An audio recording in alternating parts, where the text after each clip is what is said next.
in this room there's lots of experts who've been involved in this sort of area for a long time. There's some great work being done by Selina and Karine. I visited the food bank, which was extremely exciting for me. But I'm actually quite new to this. I'm actually a journalist.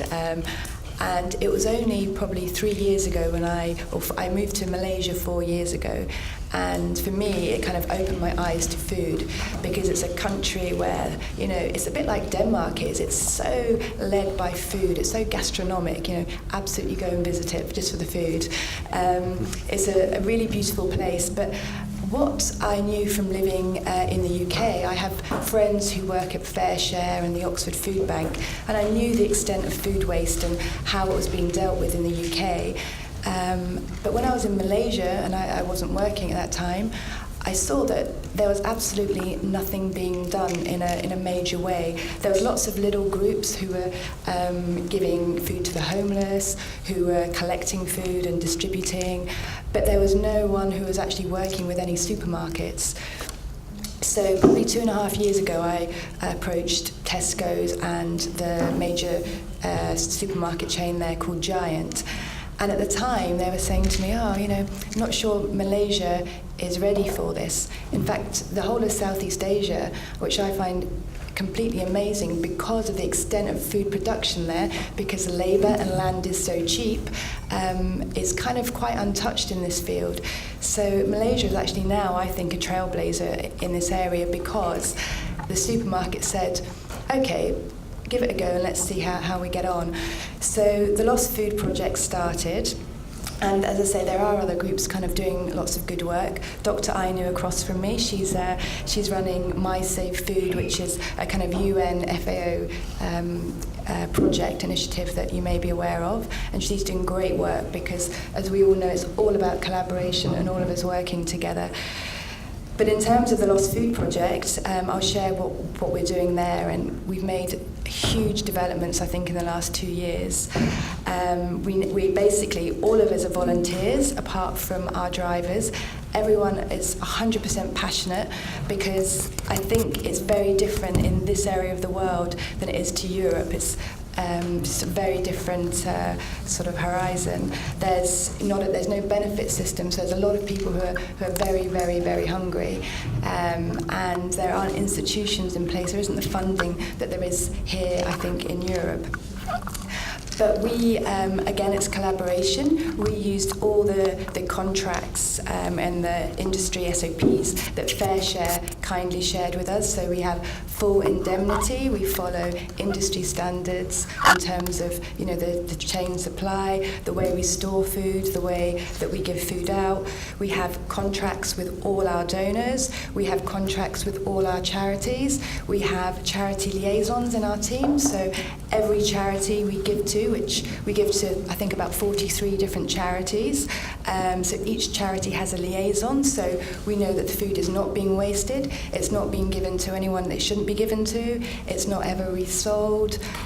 So we have very close relations. If they don't know how to use some of the food, we teach them how to use the food. If they haven't got the storage facility, we provide fridges, and so on. We also make sure we're very non-discriminatory. We give to lots of different groups. We give to HIV, we give to orphanages, we give to old people. We have many projects, like we have this food baskets project where we give to single mums every month in the Sunway area. And these are women who are bringing up a family on the equivalent of about 600 kroner a month. And that's to pay for all the rent, all the clothes, all the education, healthcare. And of course, a bit like the US Army, if something has to go, it's often the food. So we are giving to children who often don't even have a meal a day. So it's extremely motivating, and that's why it's quite easy to get volunteers to help out. How we've developed, we would like to eventually kind of be across ASEAN in some form or another, whether it's us or we just share our knowledge. So we work with the Red Crescent because we believe this is a very good collaboration, because the Red Crescent is a very good way of distributing food. They have systems in place, and when there's any disasters, like recently last year in Malaysia, during the floodings, we were able to distribute food very quickly and very easily. At the moment, we give out probably around 40 to 50,000 meals a month, but that we think that's going to scale up very much over the next year, because various partnerships are happening which are enabling us to give out a lot more food. But I actually had a video to show you today, but unfortunately we can't show you. But I just wanted to kind of show you the sort of people who, you know, we're so detached from it all sat around this room. You know, there's a group called the MSRI, which are a refugee group in Malaysia, and they're usually from the Middle East, from Iraq, or, you know, some are even from Somalia, but Afghanistan.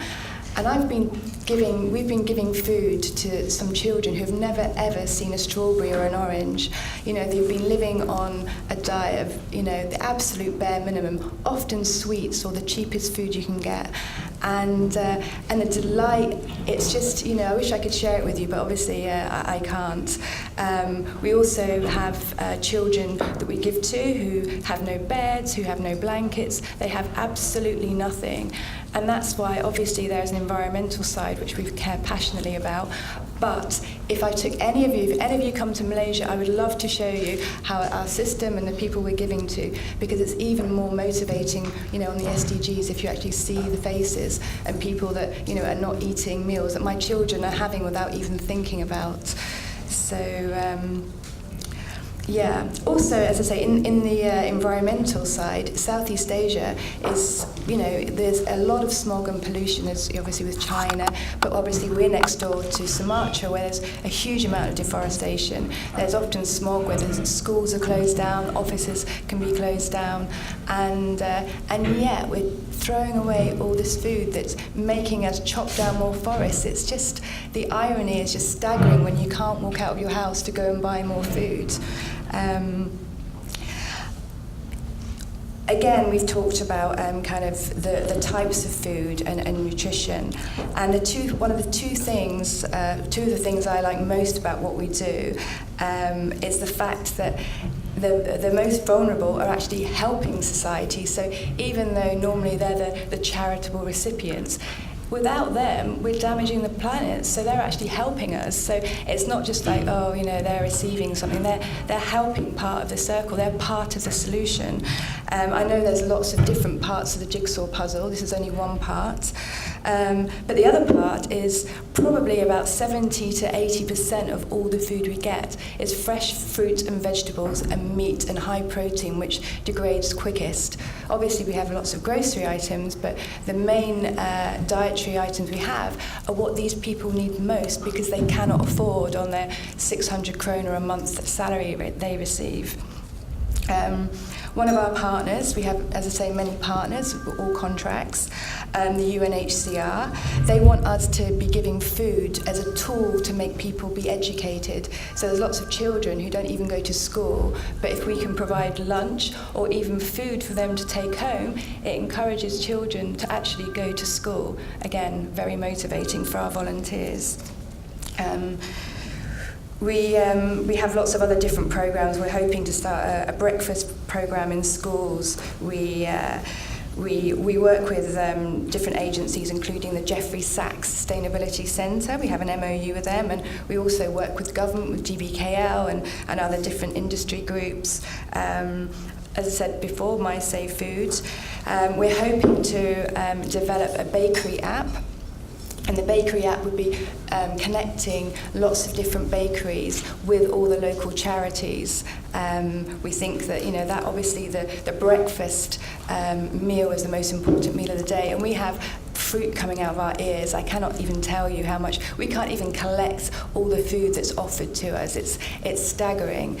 And as I said, one of the DPO, which is a big distributor, they said, oh, you must expand in Philippines and in Indonesia, because in Jakarta alone they have 14 factories in just one city alone. There is so much food out there. You know, if you scaled it into rooms, you'd be talking several buildings, you know, probably on a daily, weekly basis. In terms of what else we do, apart from, you know, giving food to all these different groups, we are very, very mindful of education. That is the absolute way forward. Awareness campaigns we work in schools. An awareness campaign we're about to start is we've worked with Manza, which is an organisation in Malaysia, and we've produced tapau bags, which are doggy bags. But we're hoping that we launch on World Food Day, October the 16th. So 16 different restaurants and a couple of hotels will be involved in this, and to encourage people to take food home. We have something called the Clean Plate Challenge, where we go into schools and there's an inter-competition with all the classes, and all the children have to eat all their breakfast, all their lunch and all their dinner. And the classes that win, they have a big prize, there's a big party, and it's a lot of fun, and there's sponsorship involved. We had Ramadan booths this year, and one thing we're developing that I think Selena will be very pleased to hear is we're doing a cookbook with Chef Wan. So it's like the lost food cookbook, lots of tips about how to, you know, store food, good recipes. In fact, we've been speaking to a Danish chef who's going to be providing some recipes for us, how you can make old bread into new bread, and just, you know, other things like that. But yeah, all I would say is that it's really about motivation, and, you know, if people like us in the room and some other regulators and policy advisors, you know, really put our minds to it, we can do it. If you think about how addictive smoking is, you know, and what has changed over the last 2 or 3 decades with smoking, you know, smoking is physically addictive. Food waste isn't. So if we put our minds to it together, I think we can really make a difference. Thank you. Great. Thank you very much.